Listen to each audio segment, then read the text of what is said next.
Bismillahirrahmanirrahim. Assalamualaikum warahmatullahi wabarakatuh. Innal hamdalillah nahmaduhu wa nasta'inuhu wa nastaghfiruh wa na'udzu billahi min syururi anfusina wa sayyiati a'malina. May yahdihillahu fala mudilla lahu wa may yudlil fala hadiya lahu. Asyhadu an la ilaha illallah wahdahu la syarika lahu wa asyhadu anna Muhammadan abduhu wa rasuluhu la nabiyya ba'dah.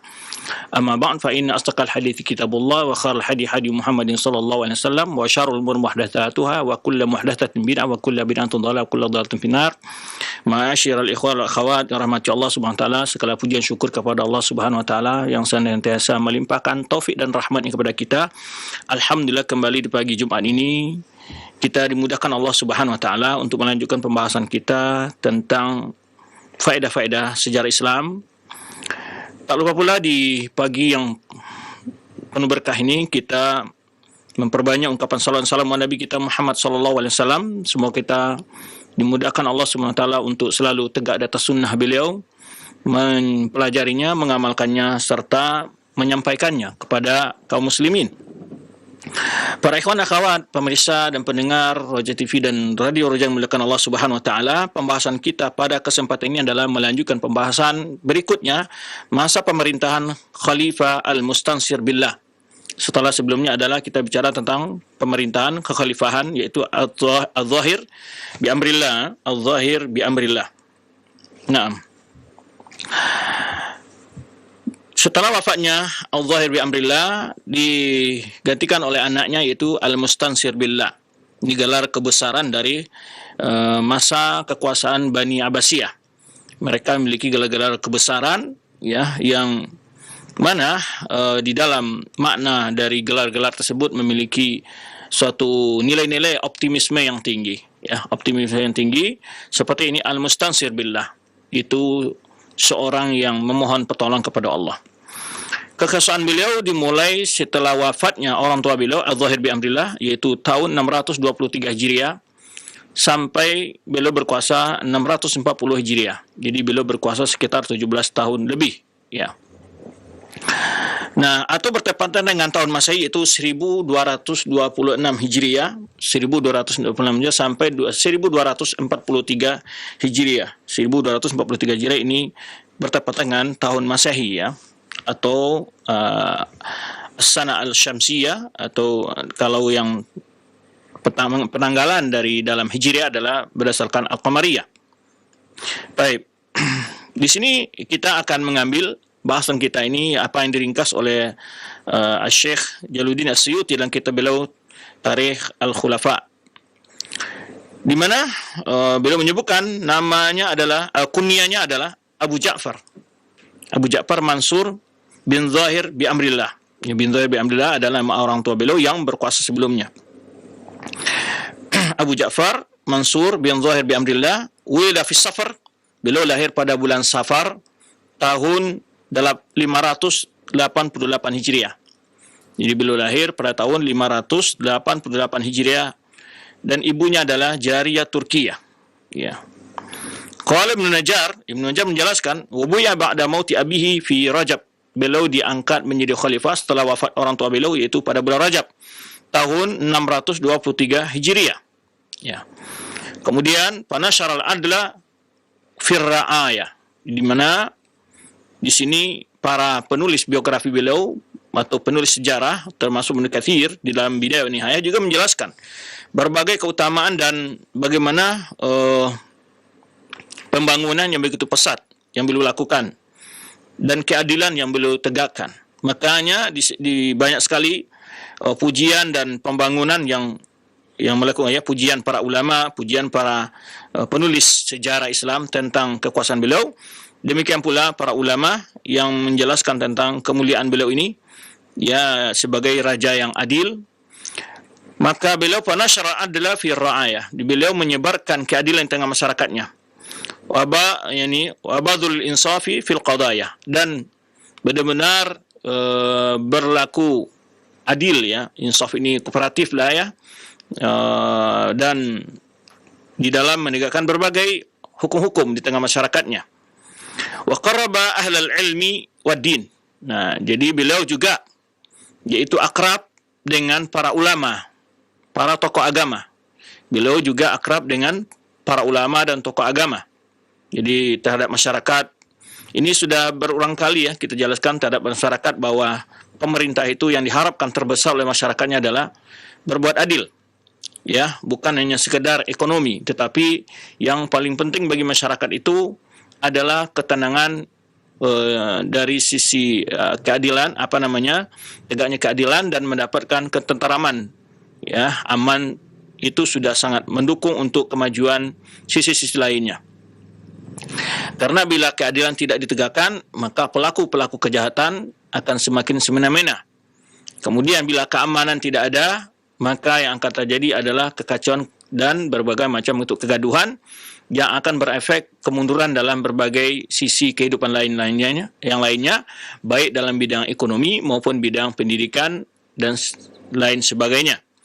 Maka oleh sebab itu ada dua inti sebetulnya dari tugas penguasa itu, di samping ya melakukan pembangunan infrastruktur dan pembangunan lainnya, tapi ada hal inti yang bagaimana kemajuan lainnya itu tegak di atas dua hal itu, yaitu keadilan dan keamanan. Oleh sebab itu kalau kita lihat betapa Islam, ya kalau masalah keadilan, ya ratusan ayat yang bicara masalah ini maupun hadis-hadis Rasulullah SAW.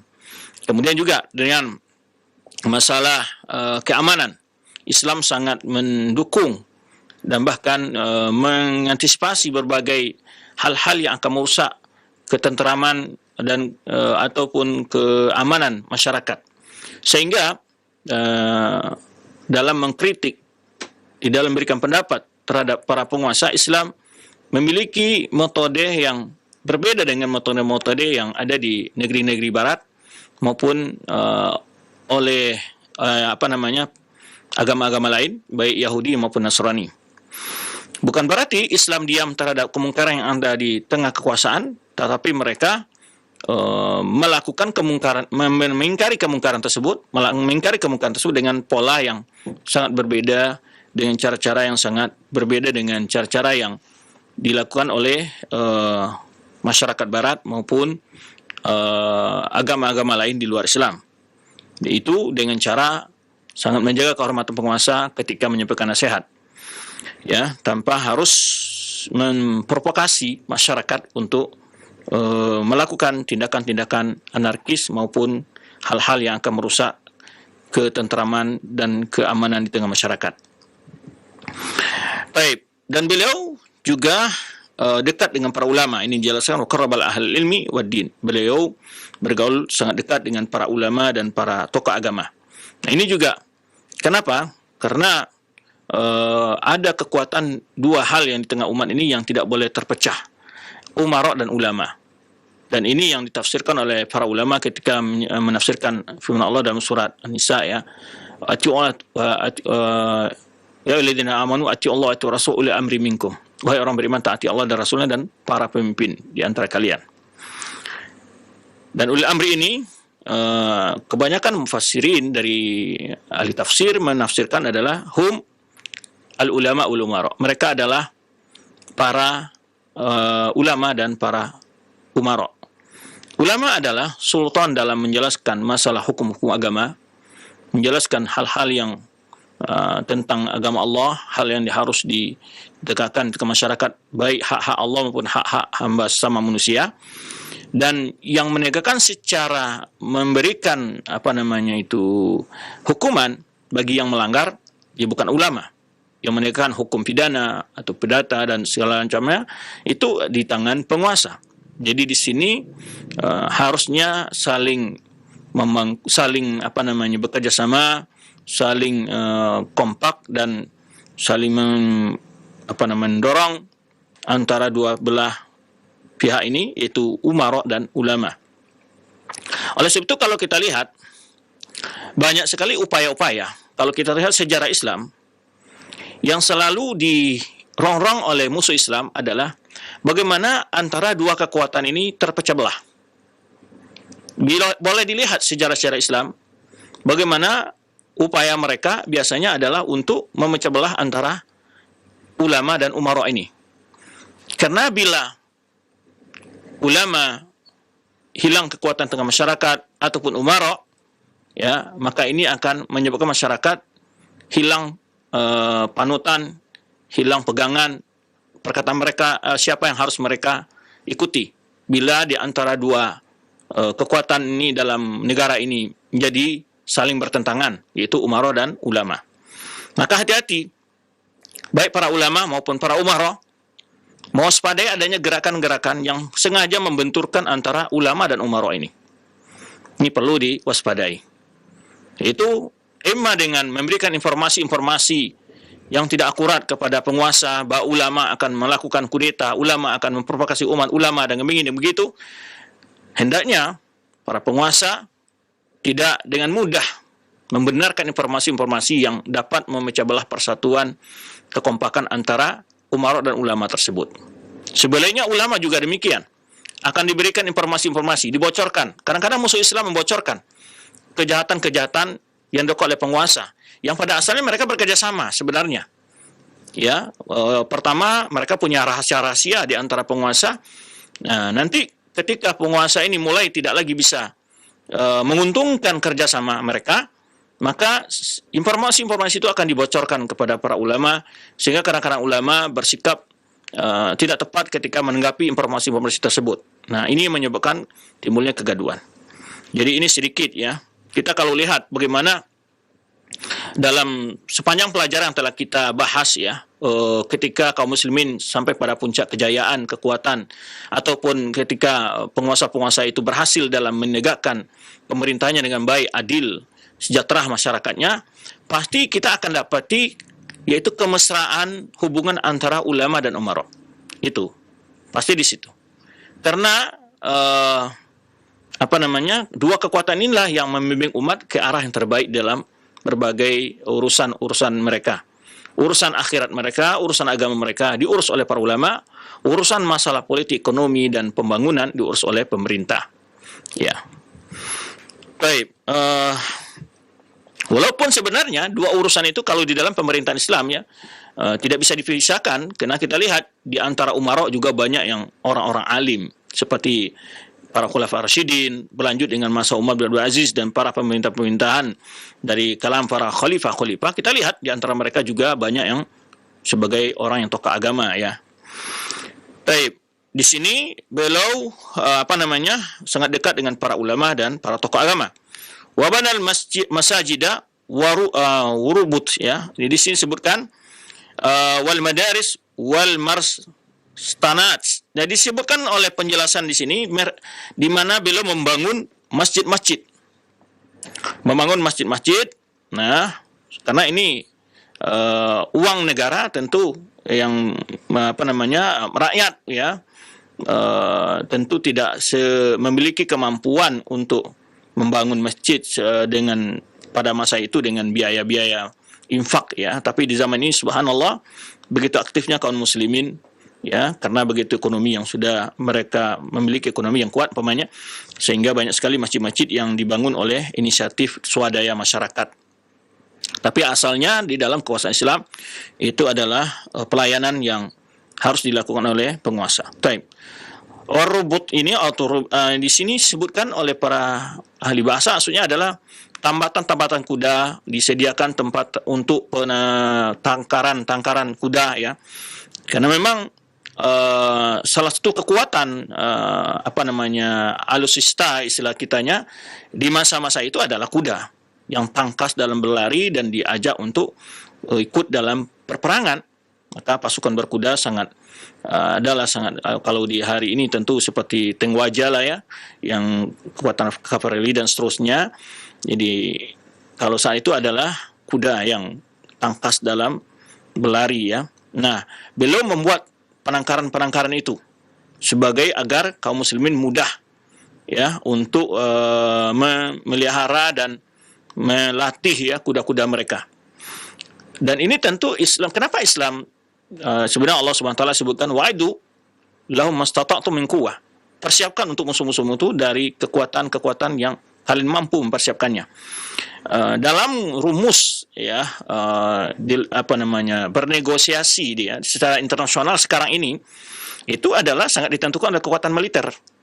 Bila kekuatan militer sebuah negara itu adalah kuat, maka dalam poin-poin perjanjian itu akan dapat menekan lawan dan tidak bisa ditekan. Minimal adalah setara istilahnya. Nah, banyak sekarang di dalam negosiasi secara internasional, ya, sebagai negara itu tidak memiliki kekuatan untuk memberikan pendapat, memberikan keputusan, ya, menolak sebuah keputusan karena negaranya lemah. Ya, harus ikuti saja arus yang ada. Maka di sini juga kewajiban bagi bangsa kita, ya, mempersiapkan kekuatan angkatan perang yang kuat, biar bukan tujuan kita untuk mengusik negara-negara tetangga, tetapi adalah untuk memiliki kewibawaan, ya, di hadapan para negara tetangga yang agar mereka tidak berani mencoba mengganggu kedaulatan negara kita. Itu intinya di situ. Jadi kalau kita lihat, ya, bagaimana sistem ketatanegaraan di dalam kekhalifahan, ya, secara umum kalau kita lihat mereka sudah punya sistem ketatanegaraan yang jelas, baik dalam angkatan perang maupun dalam ekonomi maupun dalam hal lainnya, ya. Baik, pendidikan dan seterusnya. Wal madaris, dan juga beliau membangun sekolah. Nah, gini, banyak orang berpandangan bahwa kekuatan kemajuan masyarakat, kemakmuran dapat dicapai bila ekonomi kuat. Ini suatu persepsi yang sedang dibangun oleh banyak para pakar-pakar ekonomi, ya, sehingga mereka sekarang ini yang mereka suarakan adalah bagaimana anak-anak yang keluar dari sekolah, dari kampus-kampus, ya, mampu berwira swasta, mampu meningkat ekonomi. Selalu ekonomi saja yang diperhatikan. Tapi mereka lupa bahwa pendidikanlah asal dari kebangkitan sebuah bangsa itu.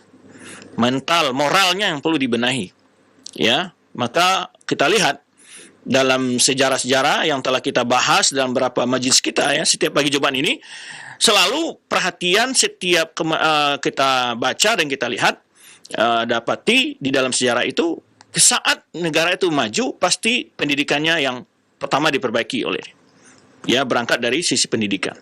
Nah, ini, ya, dan masih kita melihat di sebagian wilayah kita masih mendapatkan anak-anak yang sekolahnya hampir ambruk, dan bagaimana fasilitas-fasilitas yang masih minim mereka dapatkan, terutama di daerah-daerah pedalaman, ya, yang mana fasilitas pendidikan masih jauh dari hal yang seharusnya.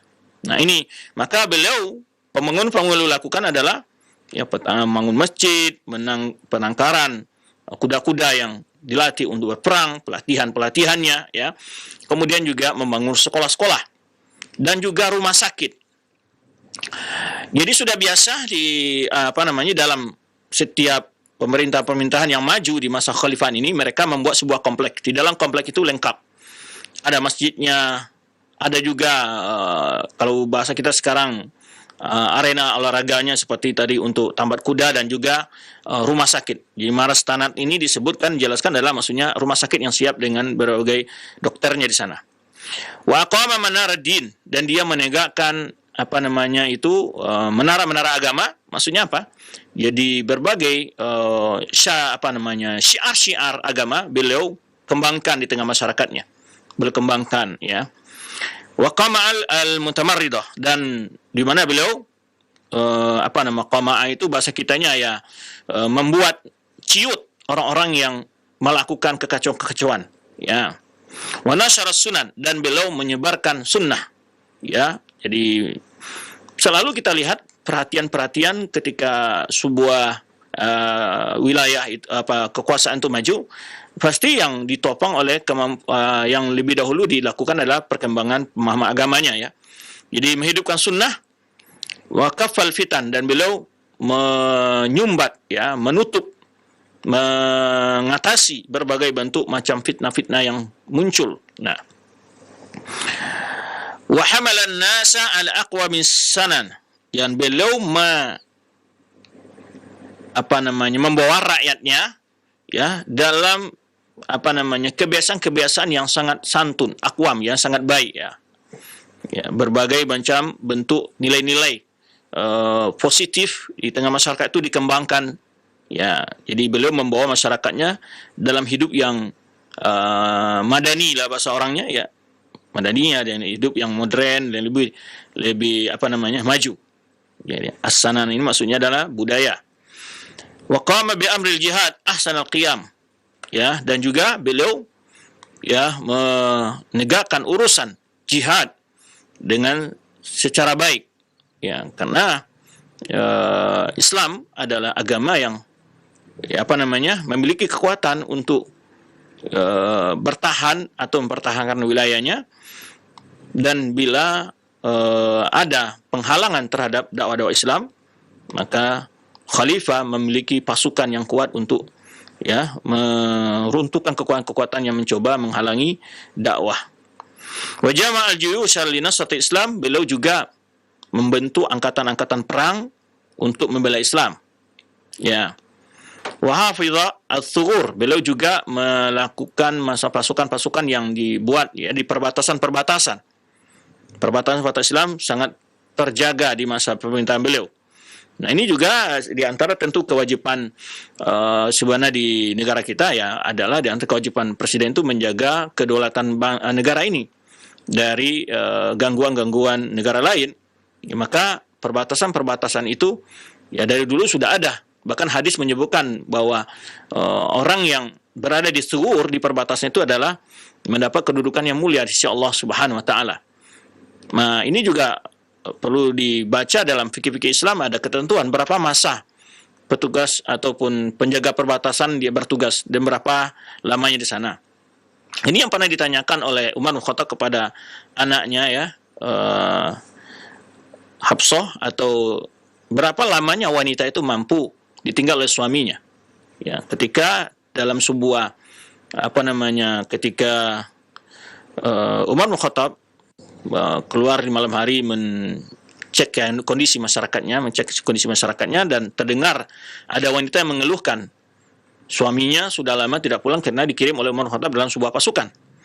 Maka setelah itu Umar bin Khattab mengambil kebijakan bahwa masa lama pasukan itu dikirim di perbatasan itu atau dalam melakukan ikut dalam pasukan itu hanyalah 4 bulan saja. Nah, ini juga ketika kita bercerita di sebagian para anggota-anggota TNI yang berjaga di perbatasan, mereka juga menginginkan hal yang sama, karena kadang-kadang mereka dalam masa yang cukup lama tidak berjumpa dengan keluarganya, kadang-kadang keluarganya ditinggal, anak mereka tidak mendapatkan pengayoman pendidikan yang ataupun merasakan kasih sayang dari orang tuanya lebih baik yang sebenarnya, yang seharusnya gitu ya.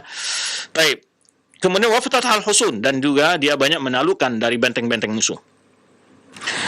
Disebutkan oleh Al-Muwafaq Abdul Latif diangkatnya Abu Ja'far ini, yaitu Al-Mustansib billah, setelah dibaiat fasara siratal jamilah. Nah, ini salah satu pendapat ulama penulis sejarah lain menuliskan bahwa dia melakukan sirah jamilah, yaitu perjalanan pemerintahan yang sangat indah. Ya. Wa ammar turuqal ma'rufa as-dathira. Nah, jadi pembangunan, melakukan pembangunan jalan. Kalau tadi kita sebut di atas disebutkan bangun masjid, tempat penangkaran kuda, sekolah-sekolah, rumah sakit, ya. Karena memang pelayanan yang ini mendasar di tengah masyarakat, ya. Nah, ini sudah ada di dalam sejarah Islam. Bukan artinya contoh-contoh ini diambil dari orang-orang barat saja, tidak. Islam telah dahulu memperlihatkan bagaimana kemajuan-kemajuan yang dibangun oleh para pemerintahan, para khalifah di masa Abbasiyah ini contohnya. Ya. Dan beliau juga amar turukal ma'rufa ad-dathira, di mana jalan-jalan yang rusak beliau perbaiki semua, dibangun jalan-jalan. Ya, kemudian tadi kita sebut waqama syi'ar din wa manar al-Islam, beliau mendukung perkembangan syiar-syiar agama, dan menara-menara Islam. Wastamatul qulub ala mahabbatihi wal alsina ala madhihi. Ya, di mana masyarakatnya sangat mencintai dan masyarakatnya banyak yang memuji. Lisan-lisan memujinya, hati mencintainya, ya. Walam yujad ahadun minal muta'annitah fihi ma'aban, ya. Tidak bisa ada tidak ada seorang pun dari orang-orang yang menentang kekuasaannya, mendapatkan celah untuk menjatuhkannya. Aib, ya. Wa kana jadduhu Nasir yuqarribuhu. Yani dia kakeknya sebelum kan An-Nasir billah ya. An-Nasir bi amrillah, kemudian At-Tahir bi amrillah. Nah, kakeknya sudah mendidiknya sebelumnya. Ya, mendapat perhatian yang khusus dia ini dari kakeknya sebelumnya. Bahkan kakeknya menamakan dia qadhi li hadihi wa aqlihi, karena begitu dia seorang yang pintar ya, wa inkar ma yajiduhu minal munkar, dan juga bagaimana dia juga seorang yang tegas dalam mengingkari kemungkaran. Nah, jadi kakeknya melihat cucunya ini punya potensi, maka kakeknya memberikan perhatian pendidikan kepada cucunya ya, tentang bagaimana dalam melakukan sikap ya, mengingkari kemungkaran. Ini anaknya cerdas segala macam, juga dibimbing oleh kakeknya. Di masa dia ini ada suatu sekolah yang disebutkan Ibnu Katsir yang lam yubna fid dunya misluha, al-madrasah. Dia membangun sekolah yang belum ada kemajuan dan luasnya bangunannya seindah yang dibuat oleh Al-Mustansir billah ini di tepi sungai Efrat ya. Berkata Hafiz Zakiuddin Abdul Azim Al-Munziri menyebutkan di sini, kana Al-Mustansir raqiban fi fi'lil khair. Al-Mustansir ini adalah orang yang sangat gandrung melakukan amal-amal kebaikan. Mustahidan fi taktsiril birri, sangat bersungguh-sungguh dalam melakukan berbagai hal-hal kebaikan. Taksir al-birri yaitu maksudnya berbagai macam proyek-proyek ya, yang positif. Nah, walau bidzalika atharun jamilah, dia punya bukti-bukti yang sangat banyak yang indah tentang hal ini ya. Yang punya bukti-bukti tentang hal ini. Hal-hal yang disebutkan di antara tadi disebutkan dalam berbuat hal-hal kebaikan, pembangunan ya, kemajuan. Walau fi dzalika atharun jamila, dia dalam hal ini memiliki peninggalan ataupun asar ataupun bukti yang begitu indah. Di antaranya wa ansya'a madrasah Al-Mustansiriyah, dinisbah kepada dia itu nama Al-Mustansiriyah ini namanya. Dan di situ warattaba fiha rawatib al-hasanah li ahli ilmi. Nah, dia membangun madrasah ini disebutkan Ibnu Katsir ya. Juga dia madrasah ini terbuka untuk 4 mazhab. Kemudian setiap ulama di sana yang pakar mazhab Hambali, Syafi'i, Hanafi dan Maliki, itu dibuka sekolah itu untuk 4 mazhab tersebut. Nah, kemudian beliau menggaji dengan gaji yang layak lah, memberikan gaji yang kalau kita tentu lah diangkat menjadi pejabat pegawai negeri ASN gitu ya. Nah, beliau memberikan gaji yang rawatib hasanah. Hasanah itu berarti gaji yang lumayan tinggi untuk para ahli ilmu, para guru-guru, para dosen-dosen yang mengajar di madrasah tersebut. Dan ini juga disebutkan oleh Ibnu Wasil, menyebutkan banal mustansir ala dajlatin minal janib syarqi madrasatan mamudiyah ala wajhil ard ahsana minha. Subhanallah. Ya.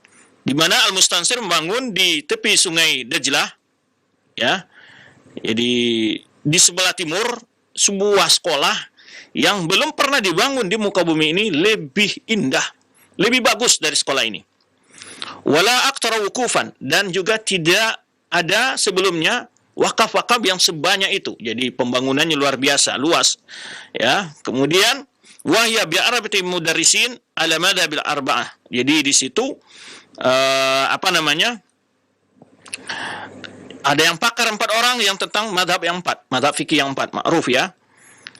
Wa amila fiha bi Yamaristan ya. Di sini disebutkan disebutkan bahwa dibangun juga di situ ada rumah sakitnya. Ini tadi sudah disebutkan rumah sakit. Kemudian warataba fiha matbakhan lil fuqaha, dan juga di situ ada restoran. Subhanallah. Jadi gambaran yang hari ini di kampus itu ya, kalau kita gambarkan kampusnya ada rumah sakitnya, ada restorannya. Di situ para ulama makan, para dosennya, para mahasiswanya gitu lah ya. Disediakan di situ restoran itu ya. Itu ada restoran untuk para fuqaha, para ahli ulama-ulama, ahli agama ya. Muzammalatan lil ma'il barid. Di situ ada juga muzalamatan, ini disebut adalah yaitu kalau kita sekarang ya semacam kulkas atau Kalau di Mekah atau di Saudi kan kita ketemukan ya, ada termos-termos besar yang mendinginkan air. Jadi disebut seperti tempat minum, tapi airnya dingin gitulah. Ya. Wartabal buyutul fuqaha al-husur wa busut. Jadi disediakan asrama yang lengkap dengan permadaninya. Ya, kemudian wazid wal warak, kemudian dilengkapi dengan segala fasilitas. Buku, penanya, kitab-kitabnya, ya. Subhanallah. Jadi orang belajar di situ tinggal datang saja. Semua fasilitas sudah disediakan oleh khalifah. Subhanallah. Ya, sekolah gratis, para ulamanya mendapatkan gaji yang layak, ya. Kemudian di sana ada asrama, di sana ada pelayanan juga. Ya, sampai buku-buku pena-pena pun disediakan, ya. Nah, walil faqih ba'da dzalika fi syahr dinar, ya.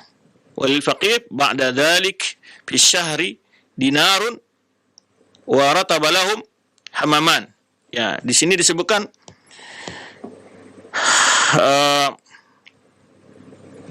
di mana setiap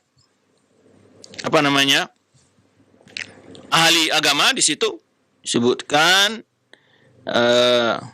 Setelah itu juga di samping mereka mendapat pelayanan tadi, makan, minum, tempat tinggal semua, mereka juga diberi living cost bahasa kitanya 1 dinar adanya, bukan 2 dinar. Ya, ada lagi tambahan di samping itu.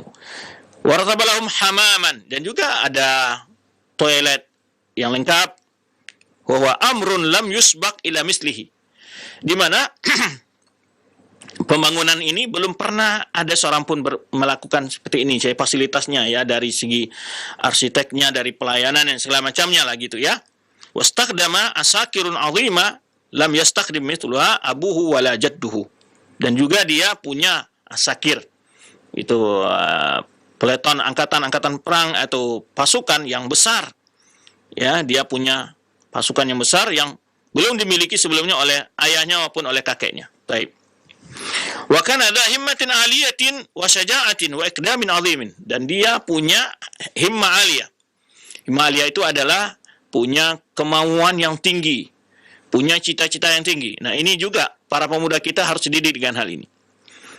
Karena kita bahas yaitu ulul himmah di dalam Al-Quran maupun sunnah Rasulullah SAW, dan juga sejarah para salafus saleh, bagaimana dalam Al-Quran banyak sekali ayat-ayat yang memotivasi agar kita punya himmah aliyah.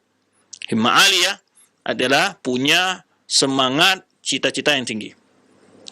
Tapi diiringi dengan bekerja, bukan sekedar khayalan cita-cita saja. Ya. Di antaranya seperti firman Allah SWT, fastabiqul khairat, berlomba-lomba dalam melakukan kebaikan. Ini motivasi. Fa idza faragta fansab, jika engkau selesai maka lakukan kegiatan yang lainnya. Ya, artinya kita selalu dimotivasi untuk berbuat, berkarya oleh Allah Subhanahu wa taala.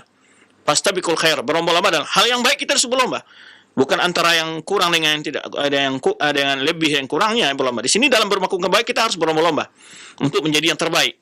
Ya, baik dalam beribadah, tentu juga dalam hal dunia, dalam pekerjaan lah umumnya, secara umum dalam segala urusan yang baik kita harus ya saling saling berlomba, ya gitu.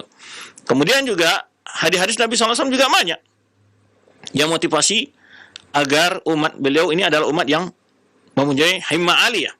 Contoh himmah aliyah di dalam meminta surga aja, Rasulullah SAW menyuruh umatnya minta yang paling baik. Walaupun surganya semua baik, surga nggak ada yang nggak baik, baik semua. Cuman kemuliaan surga berbeda-beda, keistimewaan surga berbeda, semuanya baik, semua istimewa. Tapi dari segi keistimewaannya berbeda-beda. Maka ketika Rasulullah SAW menyebutkan, Innallaha ada lil mujahidin fisabilihi mi'ata darajah minal jannah. Allah telah menyediakan untuk orang berjuang di jalannya itu 100 tingkat dari surga. 100 tingkat surga. Ya, kemudian Rasulullah SAW menyebutkan, ya, fa idza sa'altumul jannah, fa idza sa'altumullahal jannah, fas'aluhul firdausa fa innaha 'alal jannah wa awsatuha. Kata Rasulullah, jika kalian meminta surga kepada Allah, minta surga Firdaus. Kenapa? Karena surga Firdaus surga yang paling tinggi dan paling bagus, yang paling baik, yang paling istimewa. Nah, mencari surga aja disuruh Rasulullah SAW untuk mendapatkan surga yang paling tinggi. Bukan berdoa, yang penting saya masuk surga saja begitu. Ini artinya motivasi kepada umat beliau. Ya, walaupun ini makna dari ayat ini, berlomba-lomba dalam kebaikan. Ya, kemudian jika sudah selesai suatu urusan, kerjakan urusan yang lain. Ya, kemudian dalam hadis juga kita sebutkan tadi seperti Rasulullah SAW menyebutkan meminta surga, saya disuruh minta surga yang paling baik oleh Rasulullah SAW. Kemudian juga Rasulullah SAW dalam hadisnya seperti hadis yang diwakilkan oleh Tabrani dalam Mu'jamul Kabir dan disahihkan oleh Syekh Nasruddin Albani dalam Sahih Jami', yaitu innallaha yuhibbu idza amila ahadukum ayyuskinah. Allah senang bila kalian melakukan sebuah urusan itu benar-benar ahli, berkualitas yang terbaik. Dan juga Sunan Kubra yang diwakilkan Imam Baihaqi, innallaha yakrah sasfal umur, ya, innallaha yuhibbu ma'aliyal umur wa yakrah sasfaha. Allah cinta kepada urusan yang berkualitas tinggi dan tidak senang kepada urusan yang asal-asalan. Ya, dan ini juga disahihkan oleh saya Al-Albani Sahih Targhib wa Tarhib, ya.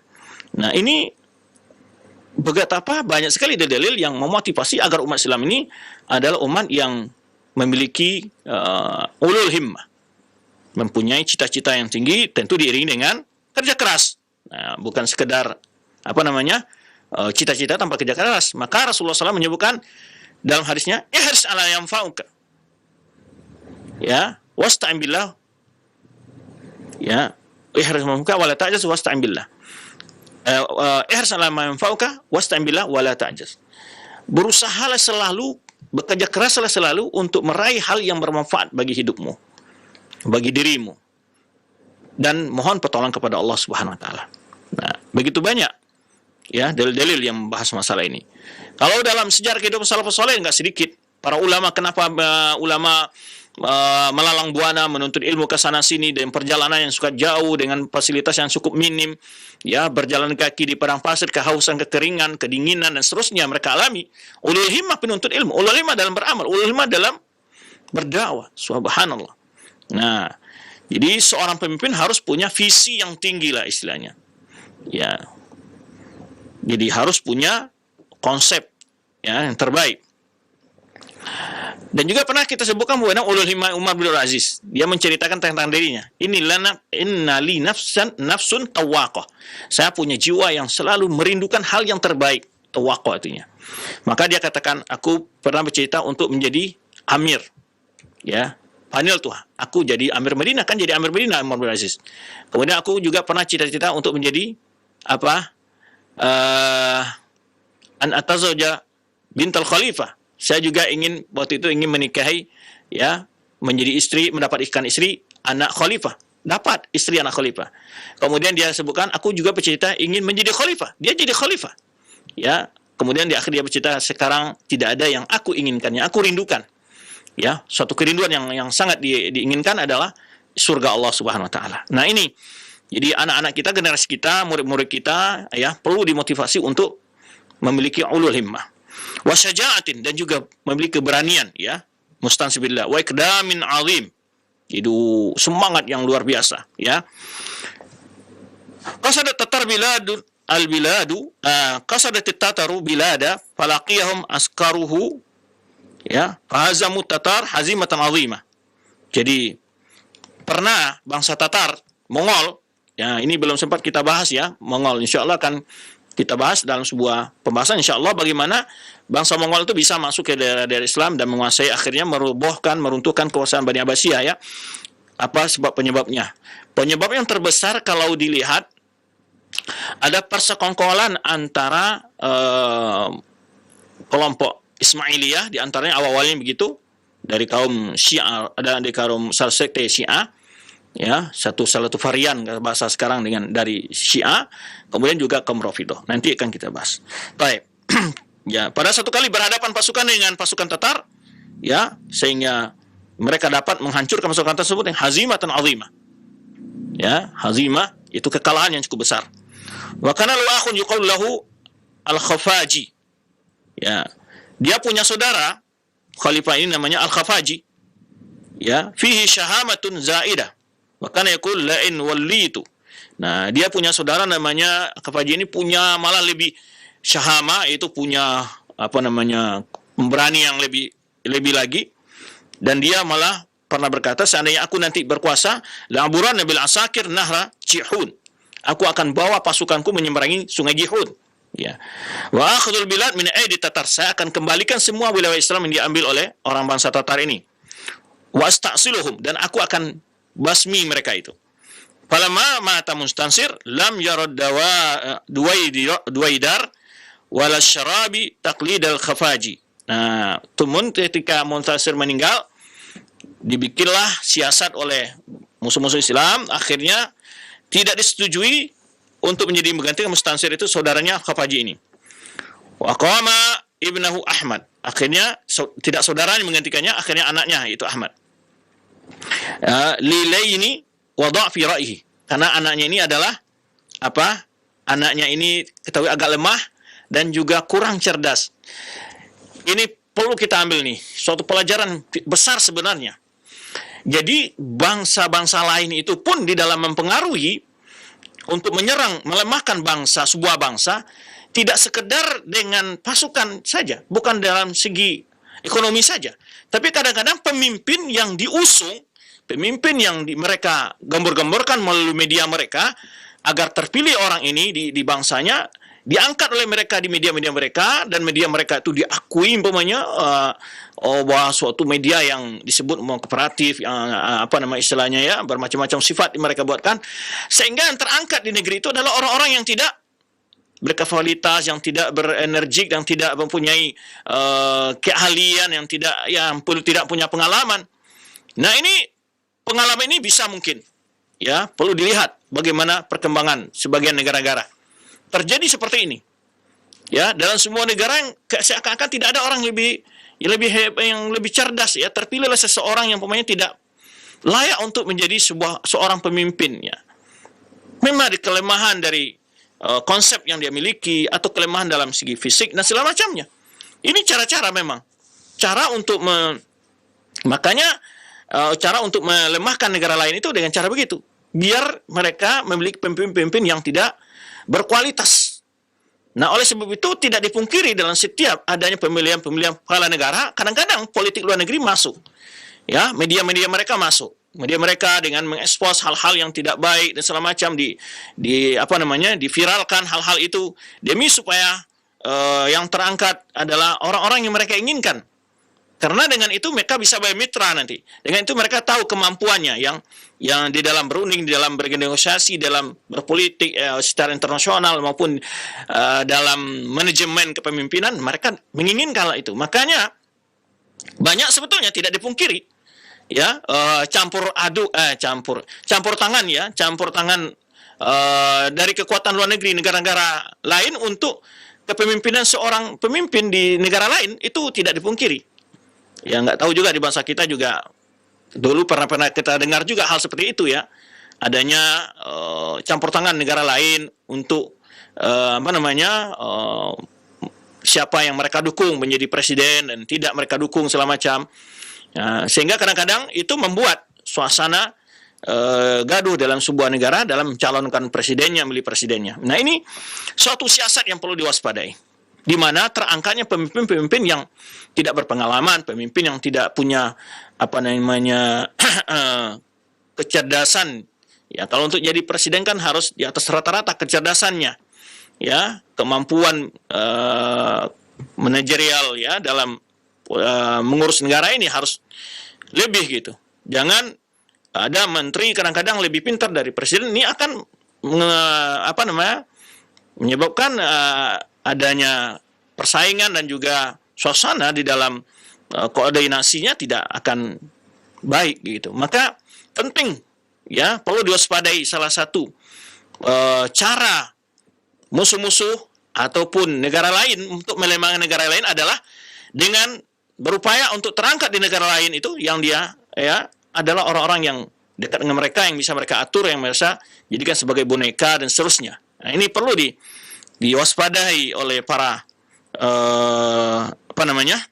pengambil kebijakan di bangsa kita ini, atau oleh masyarakat. Jangan tertipu oleh media-media ya, apalagi dalam menginformasikan hal-hal saat terjadinya pemilihan kepala negara di sebuah negara. Ini perlu diwaspadai informasi-informasi begini, karena mereka memang salah satu seperti dalam pelajaran di sini adalah karena dia tahu bahwa saudaranya Khafaji ini adalah saudaranya yang mampu ya memimpin pasukan dan orangnya manajerialnya ini syahama zaidah disebutkan oleh para ahli sirah, yaitu dia lebih menyayangi saudaranya juga al-mustansifillah dari segi kecerdasannya, keberaniannya ya.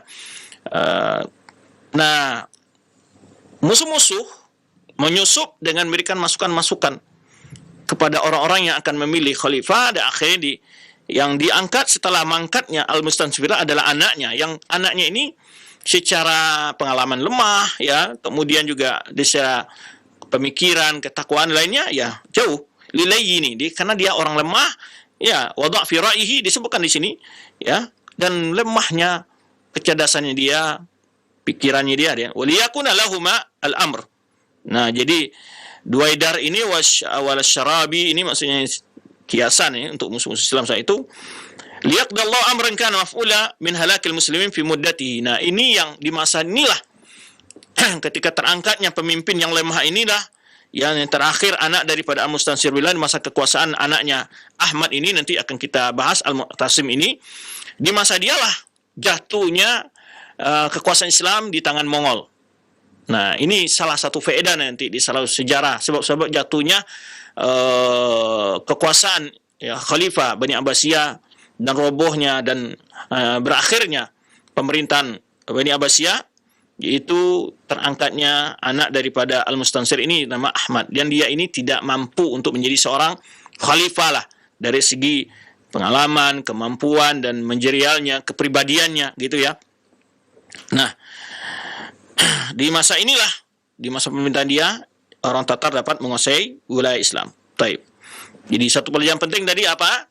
Waspada ya di antara senjata lawan-lawan politik secara internasional, negara-negara ya yang bersaing dengan negara kita ataupun musuh-musuh Islam, mereka akan munculkan tokoh-tokoh yang sesat untuk jadi panutan umat. Nah, ini juga cara mereka. Dianggaplah dia orang moderat, diberilah penghargaan internasional oleh mereka, biar dia yang muncul di tengah masyarakat itu. Ya, karena ini akan dimanfaatkan sebagai mereka untuk apa? Yang bisa mereka jadikan sebagai proyek untuk proyek yang bisa membantulah rencana-rencana mereka ya, yang baik secara politik, secara ekonomi ya. Maka mereka lihat mana pribadi-pribadi yang bisa mereka ajak kerjasama. Kemudian setelah selesai pembangunan Madrasah Al-Mustansiriyah ini dan berbagai wakaf-wakaf yang memang wakaf ini kekuatan yang sejak dulu di dalam perkembangan pendidikan di dalam Islam ya, sehingga taat peresmiannya berkata Imam Zahabi, waqad balagha irtifa' wuquful mustansiriyah fil 'am an-nif wa 70,000 mithqal. Di sana disebutkan oleh Zahabi, yaitu dalam 1 tahun itu pengeluaran yaitu wakaf dari Mustansiriyah ini untuk keperluan ya, anggaran dari sekolah tadi yang dibuat tadi yang lengkap ya, fasilitas yang lengkap, ada restoran, ada asrama, ada masjidnya, ada kampusnya, ada rumah sakitnya, serus berbagai fasilitas itu pengeluarannya setahun kata Imam Zahabi adalah sekitar 70 sekian ya, 70.000 sekian ya, maksudnya mungkin 75 ya, nifan ini lebih dari 70.000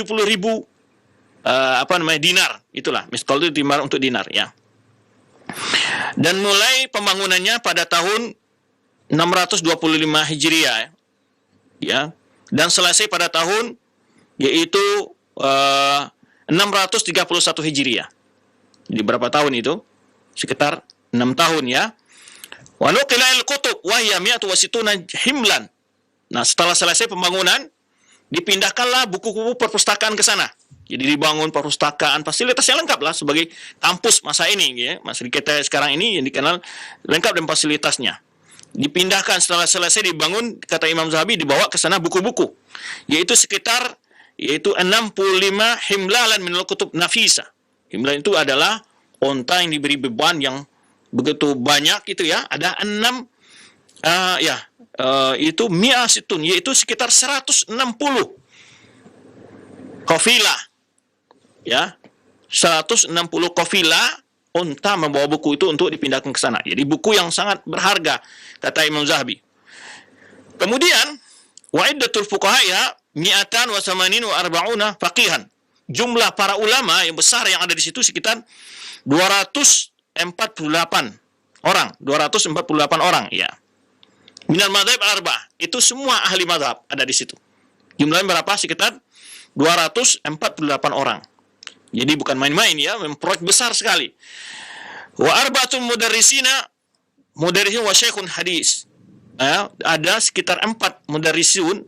Ini mudarris itu maksudnya guru ya. Tapi guru besar yang maksud di sini, dan ahli hadis. Syekh Nahu, ya, Syekh Tibbin, ahli kesehatan. Syekh Faraid, ahli ilmu faraid, ya. Jadi ada pakar ya, nih kalau istilah mudarris artinya ada 4 orang pakar, ada pakar hadis, ada pakar dalam bahasa Nahu, ada pakar dalam ilmu kesehatan, dan pakar dalam ilmu faraid.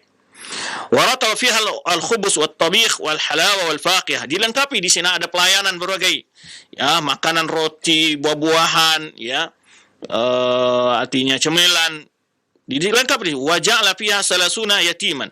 Jadi di situ ditampung 30 orang anak yatim.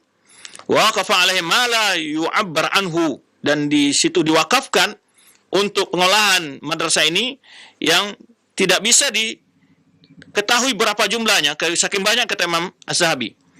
Summa Imam Zahabi menyebutkan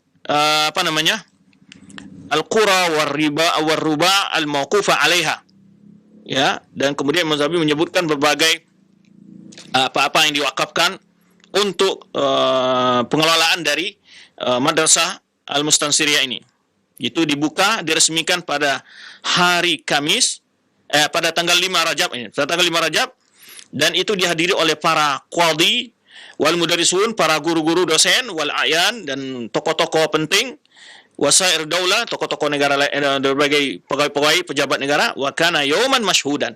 Saat diresmikan itu adalah suatu hari yang sangat bersejarah, ya, hari sangat bersejarah. Kemudian wa min al-haris fi ayyi mustansir, di antara kejadian penting di masa kekuasaan Al-Mustansir ini sebutkan pada tahun 628 Hijriah. Di situ Al-Malik Ashraf Sahibu Damasq, yaitu gubernur Damaskus, memerintahkan untuk membangun Darul Hadis. Darul Hadis itu maksudnya kita adalah semacam pondok pesantren ya. Asyraqiyah ada juga dibangun di sana, sekolah yang besar juga ya. Wa faragat fi salasin, dan pembangunannya makan sekitar 2 tahun lebih ya, itu pada tahun 630 Hijriah. Kemudian di antara pembangunan yang dilakukan juga dari sisi ekonomi di sini adalah Mustansir Billah membuat mata uang sendiri. Membuat mata uang sendiri dari dirham, dan menghapus pola mata uang sebelumnya yang di situ disebutkan oleh para penulis sejarah ada nilai ribanya. Nah, pada tahun 632 Hijriah, Al-Mustansir menyuruh untuk mencetak uang dari perak, dirham. Liyata'amalan nasu biha badalan min quradil dhahab. Ya, agar manusia menggunakan itu dari quradatis dhahab. Ini adalah mata uang yang bercampur dengan emas tapi tidak bersih. Fajalasa wazir wa ahdara wala, dan saat meresmikannya dipanggil para menteri dan para gubernur-gubernur ya, wilayah-wilayah, bupati, dan para pedagang-pedagang, wasayyarif, dan ahli-ahli money changer, kalau saya ada orang ulama-ulama yang pakar dalam masalah keuangan. Kemudian dihadiri Fushir al-Aqta, ya, di Anto, di sini di sebuah perayaan yang besar, dan dibawalah contoh daripada uang yang telah dicetak. Lalu Perdana Menteri menyebutkan, qad rassamal maulana amirul mu'minin li mu'amalatikum hadhihi darahim. Dibawa, buktikan, dicontohnya di depan gitu pejabat seluruhnya, dijelaskan oleh Perdana Menterinya bahwa Khalifah telah mencetak mata uang sendiri ya, sebagai ganti dari quratuz zahab yang biasa digunakan. Rifqan bikum wa inqadan lakum minal za'am bi haram. Ini adalah sebagai untuk membantu kalian ya. Rifqan itu kasihan kepada kalian, kata Menteri ini, untuk menyelamatkan kalian dari bermuamalah dengan cara ribawi, ya, ribawi. Fa'alanul bidu'a, ketika itu semuanya berterima kasih, mendoakan khalifah. Semua udirat bil Iraq, kemudian tersebarlah penggunaan mata uang itu di Irak. dan dihargai setiap 10 dirham itu 1 dinar, ya. Dan ini mendapat pujian daripada para ulama, sehingga para syu'ara juga menyebutkan pujian-pujian mereka dalam syair mereka. Pada tahun 635 Hijriah diangkat menjadi qadha wali qadha Damaskus Syamsuddin Ahmad. Jadi dia diangkat menjadi qadi di Damaskus itu namanya Ahmad Al-Juni. Ini adalah qadi yang pertama yang ratabal marakis syuhud bil balad, dibuka di setiap cabang. Kalau kita di kabupaten-kabupaten lah, wilayah, adanya markas-markas, kantor-kantor untuk saksi datang memberikan keterangan. Dan sebelumnya mereka harus datang ke buyutil udul, ini datang kepada pusat kalau di kita mungkin, kalau sekarang sudah ada pengadilan-pengadilan negeri di daerah-daerah, nah dia tidak harus ke pusat waktu itu, ya. Dan kemudian juga disebutkan di dalam kejadian-kejadian di sini, diantaranya wafatnya seorang sultan, yaitu Ashraf Sahibu Damaskus, yaitu gubernur Damaskus, ya, dan juga gubernur Mesir, Al-Kamil Sahibu Mesir, setelah 2 bulan, kemudian berkuasa di Mesir anaknya, kemudian dan digelar dengan Al-Adil, ya. Kemudian setelah itu dia dipecat dan digantikan oleh saudaranya, gubernur sebelumnya itu Saleh Ayub Najmuddin.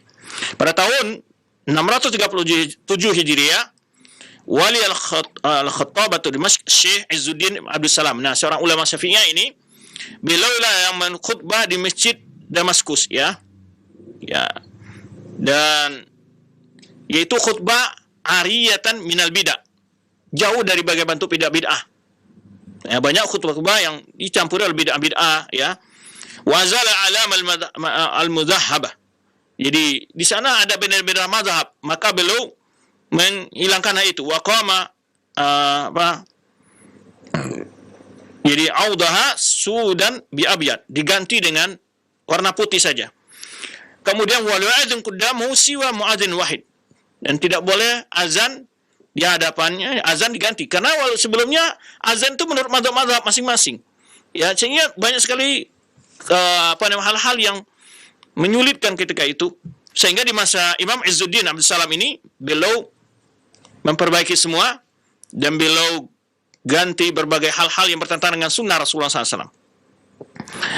Kemudian pada tahun 637 Hijriah juga disebutkan di sini, Qadim Rasul Amir Al-Tamal Yaman, datang utusan dari gubernur Yaman, ya, Nuruddin bin Umar bin Ali Rasul Turkmani ilal Khalif, menemui khalifah, ya, dari Yaman. Yaitu taqlidan bi sultanatil Yaman ba'da mautil Malik Al-Mas'ud ibn, dia meminta untuk diangkat menjadi gubernur Yaman setelah nanti meninggalnya yang sedang menjabat itu Mas'ud ibn Malik Al-Kamil, ya. Sehingga setelah itu kekuasaan di Yaman dikuasai oleh anak keturunannya sampai tahun 800 Hijriah. Baik. Pada tahun 639 Hijriah, ya, Bana Saleh Sahibu Mesir madrasah juga. Jadi di sini khalifah dapat menginspirasi gubernur-gubernur lain untuk membangun sekolah-sekolah. Tadi kita sebut setelah beliau berhasil membangun, ya, begitu lengkapnya fasilitas yang beliau bangun di Madrasah Mustansiriyah. Kemudian juga gubernur Damaskus juga membangun madrasah di sana, ya. Kemudian datang pula gubernur Mesir juga membuat sekolah. Nah, ini disebutkan membangun sekolah, ya, allati baina qasraini wa qal'a allati bi rawdah, dibangun di antara 2 istana dan juga benteng. Summa akhragilmanuhu al-qal'a madhkura sana 51 wa 600. Kemudian benteng tersebut dirusak oleh budak-budaknya pada tahun 651 Hijriah. Baik. Wafatnya Mustansir, ini beliau wafat, ya, pada hari Jumat tanggal 10 Jumadal Akhirah. Ini Jumadal Akhir. Ya, ini tanggal wafat beliau. Kemudian di saat itu ada para rasahum, jadi disebut rasahu asy-syu'ara, para penyair-penyair membuat sajak-sajak tentang kematian beliau. Di antara keutamaan Al-Mustansir adalah annal wajih Al-Qirwani madahu bi qasidah yaqul fiha. Di sini juga ada seorang ulama di Qirwani memuji juga dalam sebuah kasidahnya. Baik. itulah kisah beliau, ya, disebutkan di sini bahwa beliau wafat tanggal yaitu 10 Jumadil Akhir, hari Jumat, ya, sama dengan orang tua beliau juga wafatnya pada hari Jumat, ya. Sebelumnya orang tua juga beliau wafat hari Jumat. Kalau ini tanggal 10 Jumadil Akhir tahun 600, ya, 40 Hijriah. 640 Hijriah. Itu kenapa kita bahas dari sekilas sejarah dan perkembangan Islam di masa kekuasaan Al-Mustansibillah. Wallahu a'lam bishawab. Ya, karena waktu membatasi, kita kembali kepada akhir madu kita dari studio Culensi. Persilakan jika ada pertanyaan masuk. Nah, baik, syukuran jazakallahu khair atas materi yang telah disampaikan oleh Al-Ustadz di kesempatan pagi hari ini, yang mudah-mudahan bisa mengambil faedahnya untuk para pemerhati roja sekalian. Baik, untuk selanjutnya kami buka sesi interaktif, sesi soal jawab. Bagi Anda para pemerhati roja sekalian yang ingin bertanya, Anda bisa mengirimkan pertanyaan di nomor layanan WhatsApp. Baik, kesempatan pertama kami ajukan terlebih dahulu pertanyaan di layanan pesan WhatsApp. Assalamualaikum warahmatullahi wabarakatuh. Ya Ustadz, apakah benar solusi satu-satunya dari berbagai permasalahan yang berada di bumi ini yaitu hanya dengan kekhalifahan seperti yang kita sering didengung-dengungkan oleh salah satu organisasi di negeri ini? Mohon penjelasan dan nasihatnya. Apa yang dimaksud kekhalifahan tersebut? Para ulama kita telah hidup dalam masa-masa yang juga kaum muslimin hidup di bawah berapa penguasa. Seperti kita sebut, awalnya berdirinya Khilafah Abbasiyah, itu masih berlangsung sampai akhir masa Khalifah Abbasiyah. Ada banyak kekuasaan, diantaranya adalah yang masyhur adalah sisa penerus dari kekuasaan Bani Umayyah ada di Andalus.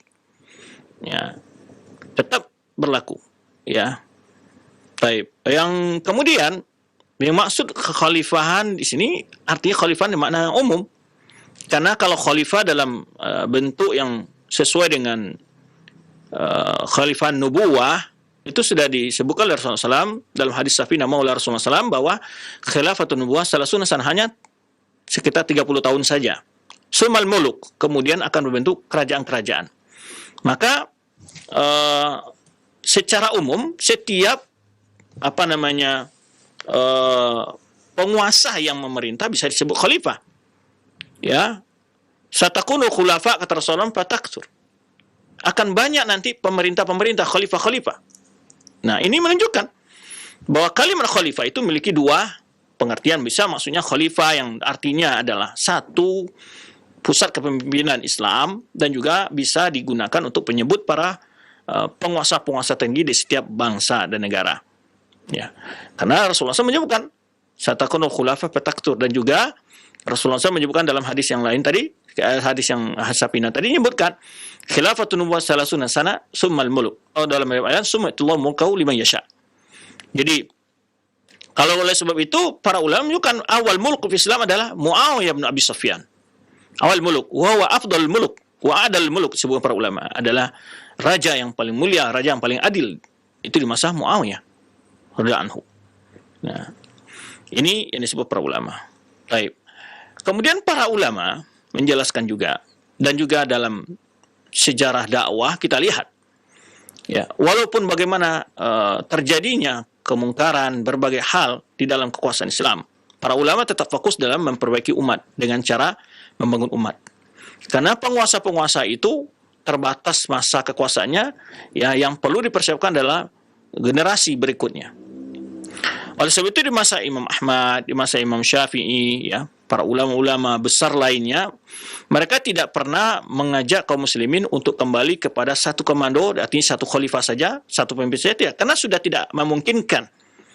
Pertama adalah baik dari sisi teritorial yang sudah begitu luas, ya, dan juga kemampuan khalifah itu untuk manajerial kekhalifahannya juga terbatas kadang-kadang. Maka kita lihat surut pasangnya, ya, kekuasaan Bani Abbasiyah kan dari situ. Kemampuan khalifahnya kadang-kadang tidak bisa mengendalikan wilayah yang begitu luas. Nah, oleh sebab itu dijelaskan dalam kitab Siasat Syariah oleh para ulama, Ya, dan ini Imam Al-Juwaini juga menjelaskan dalam beberapa penjelasan, bolehkah ta'adul khulafa, berbilangnya pemimpin kaum muslimin. Dan ulama menjelaskan itabah adat al-aqtar, jika sudah wilayah sudah jauh-jauh, nggak mungkin. Ya, sudah ada perbatasan, sudah jelas wilayah-wilayah, sudah. Apalagi sekarang negara-negara sudah memiliki teritorial tertentu dan memiliki pemerintahan tertentu. Jadi secara kauni, ya, secara itu hal-hal yang sulit untuk disatukan kembali. Kecuali makanya sebutkan di akhir zaman nanti setelah Imam Mahdi datang, baru kaum muslimin di bawah satu khalifah, itu di bawah pemerintahan Imam Mahdi. Itu saat-saat ya akan hancurnya dunia ini dan keluarnya Dajjal, turunnya Isa Al-Masih dan seterusnya. Nah, ini yang perlu kita katakan. Baik. Konsep khalifah itu yang penting konsepnya, bukan penamaannya saja. Jadi konsepnya gimana? Diterapkan bagaimana pola pemilihan dalam pemerintahan Islam, itu bisa dicontoh, tidak mesti dalam bentuk satu khalifah. Ya. Karena begini, kalau kita lihat dalam kenyataan, apakah memungkinkan hal itu? Ya, karena sudah di masa Utsmaniyah juga tidak satu khalifah, di masa Utsmaniyah juga ada pemerintah-pemerintah lain. Walaupun pemerintah Utsmaniyah mengaku sebagai khalifah Utsmaniyah. Ya. Banyak kekuatan-kekuatan lain di masa itu. Tidak hanya pemerintah Utsmaniyah saja, kaum muslimin juga dari beberapa kekuasaan-kekuasaan lain.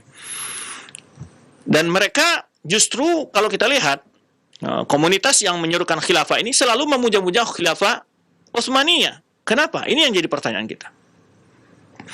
Para khilafah Utsmaniyah di akhir-akhirnya itu banyak sekali penyimpangan-penyimpangan secara akidah. Bahkan di pusat pemerintahan Utsmaniyah itu kalau kita lihat sejarah, ya, bekas sejarah sampai sekarang itu lebih condong kepada pemahaman yang melisi akidah yang benar, seperti banyaknya masjid di situ kuburan. Ya, ada yang di dalam masjid, ada yang di luar masjid penuh dengan kuburan-kuburan. Ya, kalau kita lihat masjid-masjid tua di Istanbul itu semuanya tidak ada yang tidak ada kuburan, bahkan banyak kuburan di kiblatnya segala macam. Jadi, nah ini perlu kita ketahui bahwa lebih baik kita menyerahkan urusan ini kepada para ulama-ulama yang lebih kompeten dalam berilmu, ya. Dan tidak ada para ulama-ulama yang berilmu mengusulkan agar, ya, idealnya iya, tetapi kan mungkinkah itu terjadi? Nah, oleh sebab itu yang penting adalah bagaimana setiap pemerintah itu mereka menjadikan acuan dalam keputusan mereka sesuai dengan agama, itu sudah, ya, tidak perlu harus di satu komando, ya. Artinya kalau maka kita pernah berikan semacam logika kepada mereka, kalau seandainya sekarang ini taruhlah Asia Tenggara, apa yang masuk, apakah mungkin mereka hidup di satu khalifah, bahwa Malaysia mau menyerahkan wilayahnya, kemudian Brunei juga, Singapura juga, Thailand segala macam, Indonesia, lalu yang diangkat jadi khalifah siapa? Yani, lalu di mana ditaruh khalifahnya? Jangankan Indonesia saja sekarang, kalau umpamanya taruh sekarang ini sepakat untuk macam khilafah, siapa yang diangkat jadi khalifahnya siapa? Ya, siapa yang diangkat? Siapa yang paham banget sistem khalifahan seperti itu? Ya, akan terjadi kekisruhan yang besar.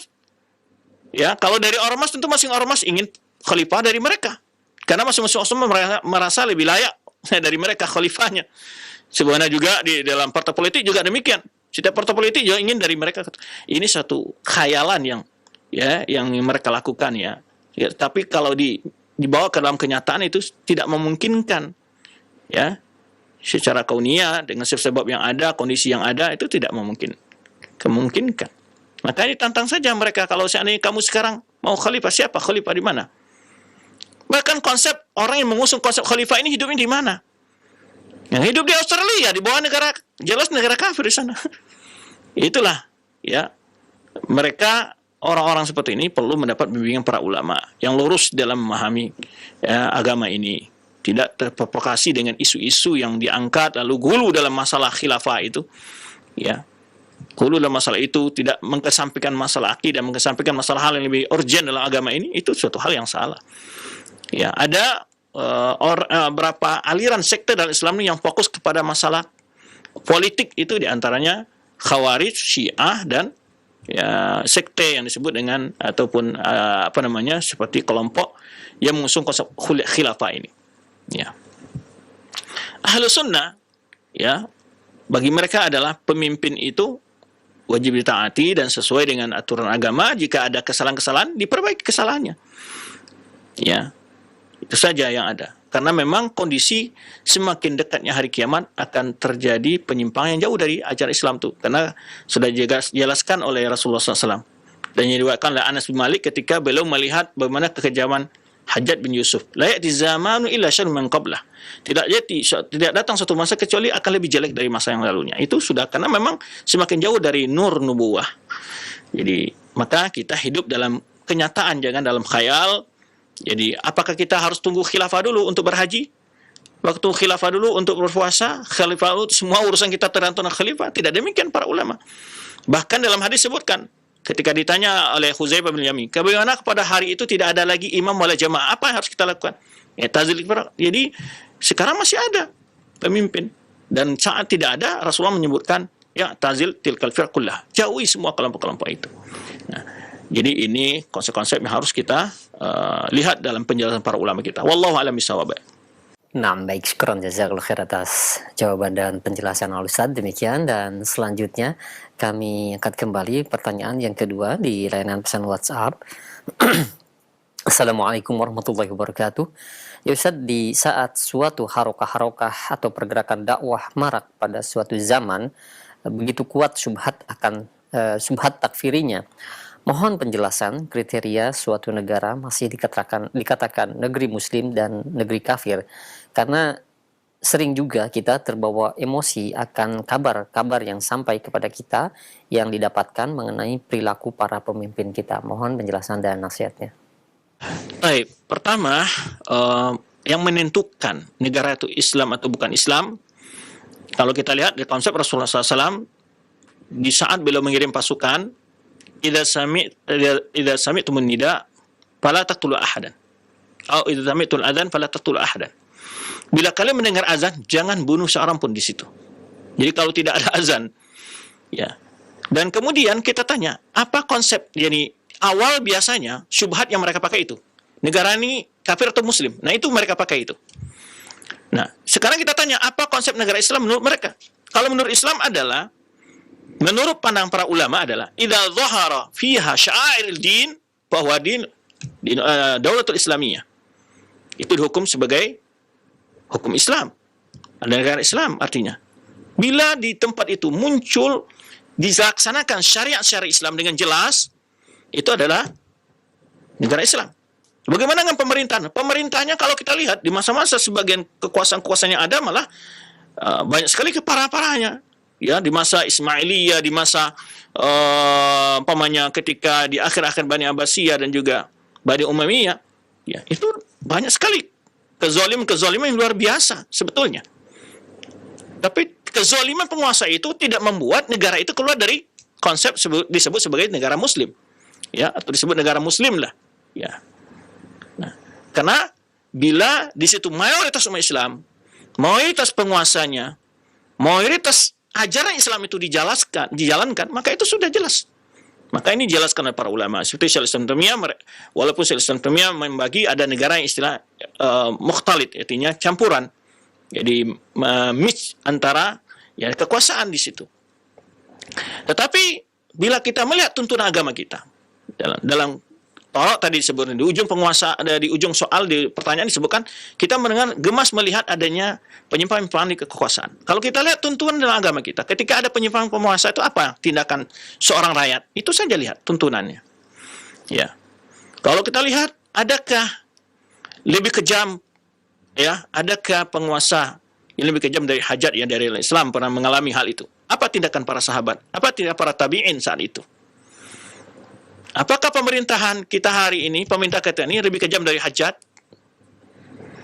Dan juga segala penguasa-penguasa dalam sejarah Islam, ya, khilafah Islam juga ada kejam-kejam. Tapi apakah yang lebih kejam dari Hajjaj itu sudah sebagai lambang, ya, di dalam Islam itu bagaimana sebuah pemerintah yang memang Hajjaj ini terjadi hal itu bukan tiba-tiba juga, karena memang yang dihadapi masyarakat juga memancing untuk terjadinya kezaliman seperti itu. Nah, ini juga perlu kita pertimbangkan. Jadi konsepnya ditegaskan oleh Rasulullah dalam sunnahnya, ma'aqamu fikumus shalah atau masallau. Itu kata Rasulullah SAW ketika ditanya, ya Rasulullah, kalau seandainya ada di tengah kami pemimpin-pemimpin, mereka minta hak mereka pada kita dan tidak menunaikan kewajiban mereka terhadap rakyatnya. Ya, atau dalam hadis yang lain sebutkan, ya, saya fikum, ya, akan ada di tengah-tengah kalian pemimpin-pemimpin. Ya, qulubu syayatin fi jusmanil insan. Hatinya seperti hati setan, tapi bertubuh manusia, kata Rasulullah SAW. Bahkan sahabat sampai bertanya, apalah nuqatilum bisayf? Apakah boleh kita perangi mereka dengan pedang, ya Rasulullah?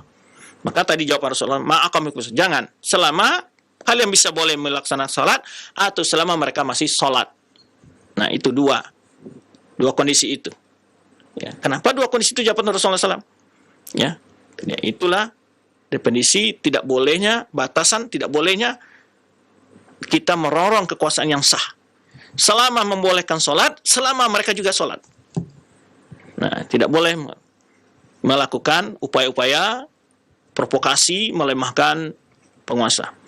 Karena perlu ketahui, rusaknya urusan dunia adalah karena hal ini.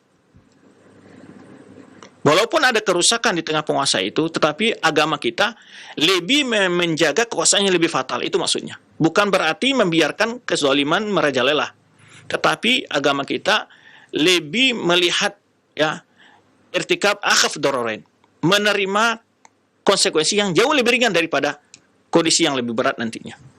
Nah, maka oleh sebab itu ketika pemimpin terjadi tidak ada lagi di sebuah negara, tidak ada lagi yang kepemimpinan yang dihormati, dihargai, apa yang terjadi? Pertumpahan darah, pembunuhan, perampasan, macam-macam akan terjadi itu. Maka Islam, ya, sangat memperhatikan hal itu. Makanya Syaikhul Islam dan juga menukil pendapat para ulama yang menyebutkan, yaitu 60 tahun di bawah pemimpin yang zalim lebih baik dari 1 malam atau 6 jam tanpa ada pemimpin. Tapi ini bukan berarti Islam itu membiarkan pemimpin buat zalim. Islam memiliki cara-cara dan juga memberikan hukum berat kepada pemimpin yang zalim itu. Jangankan pemimpin yang zalim, orang yang zalim saja hukumnya begitu berat, ya, di sisi Allah Subhanahu wa taala.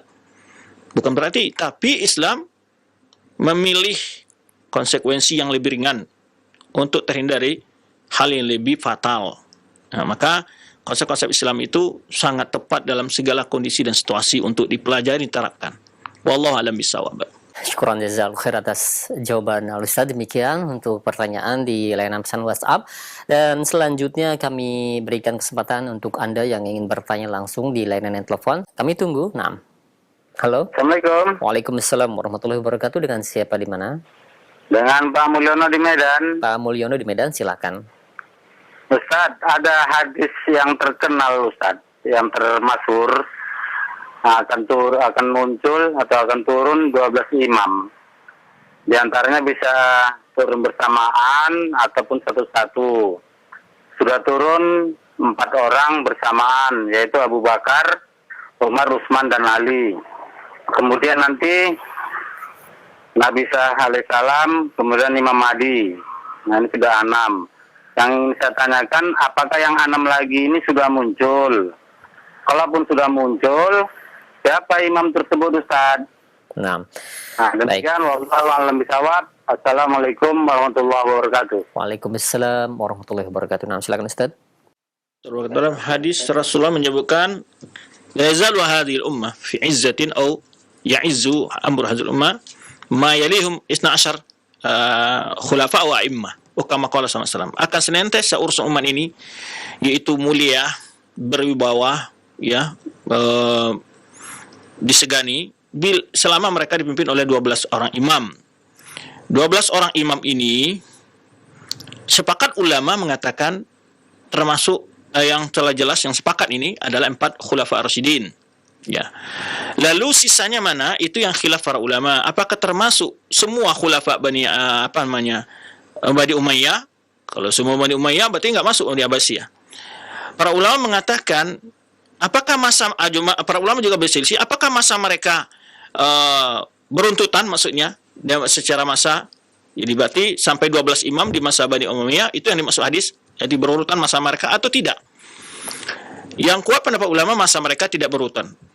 datang lagi pertanyaan, apakah yang 12 itu sudah keluar atau belum? Ini juga berbeda para ulama. Ada yang mengatakan sudah berlangsung waktunya, sudah memimpin 12 imam itu. Ada yang mengatakan belum semuanya, masih tersisa satu di antara Imam Mahdi. Ada yang mengatakan demikian. Ini tentang masalah imam 12 itu. Tetapi tidak ada satupun ulama yang menyebutkan bahwa 12 imam itu adalah 12 imam yang disebutkan oleh orang Syiah. Karena 12 imam orang Syiah itu tidak memiliki kepemimpinan kecuali hanya 2 orang saja, yaitu Ali bin Abi Thalib dan Hasan. Husain nggak menjadi khalifah, dan apalagi keturunan-keturunan berikutnya. Ya. Nah, jadi para ulama tentang 12 imam itu akan selalu urusan umat ini jaya selama dipimpin oleh 12 orang imam. Ada yang mencoba mencari masalah kepemimpinan yang adil. Di antara mereka masukkan antara Umar bin Abdul Aziz, tambahan dari Khulafa Rasyidin tersebut. Ada yang menyebutkan dari Umar bin Aziz, masa Muawiyah, kemudian juga berapa khulafa dari Bani Umayyah yang lainnya, di antara Umar bin Aziz. Ya, yang saya nggak ingat sekarang nama-nama yang mereka sebutkan. Nah, ada yang jadi perbedaan ulama di sini menyebutkan apakah sudah keluar semuanya atau masih tersisa, apakah masanya berurutan atau tidak. Nah, wallahu a'lam bishawab tentang hal ini. Yang sepakat ulama menyebutkan adalah ya yang artinya atau jumhur ulama yang masukkan yang jelas di antara 12 itu yang mereka sebutkan adalah di antaranya adalah Khulafa Rasyidin, kemudian Muawiyah dan Umar bin Aziz. Ya, terus jumhur ulama menyebutkan dan para khulafa Bani Umayyah yang lainnya yang di masa mereka terjadi kejayaan Islam. Nah, dan juga di masa-masa Abbasiyah yang di masa mereka juga terjadi kejayaan Islam. Itu juga disebutkan oleh para ulama. Cuman mereka berbeda apakah yang dimaksud. Ya, yang lebih lemah pendapat ya tidak mungkin masa mereka berurutan karena memang di sebagian masa yang 12 pemimpin itu ada yang kekuasaannya lemah dari segi keadilan dan kejayaan Islam. Maka yang kuat adalah mereka tidak dalam masa yang berurutan. Kemudian apakah mereka sudah muncul keluar semua atau masih tersisa? Nah, ini yang jadi perdebatan panjang para ulama. Yang banyak pendapat ulama menyebutkan adalah sebagian besar sudah muncul dan bahkan mereka menyebutkan hanya tersisa satu saja, yaitu di antara Imam Mahdi. Itu di antara mereka menyebutkan. Wallahu a'lam bishawab. Syukran jazakallahu khair. Jawaban yang merupakan jawaban terakhir dari pertanyaan terakhir pula. Dan mudah-mudahan ini bermanfaat untuk kita semua. Begitu banyak pertanyaan mengenai hal ini. Yang mudah-mudahan ini bisa memberikan pemahaman yang benar. Baik, waktu yang sudah terlewati mungkin Ustaz, ya kita akan tutup pertemuan di kesempatan pagi menjelang siang ini. Silahkan Ustaz. Nah.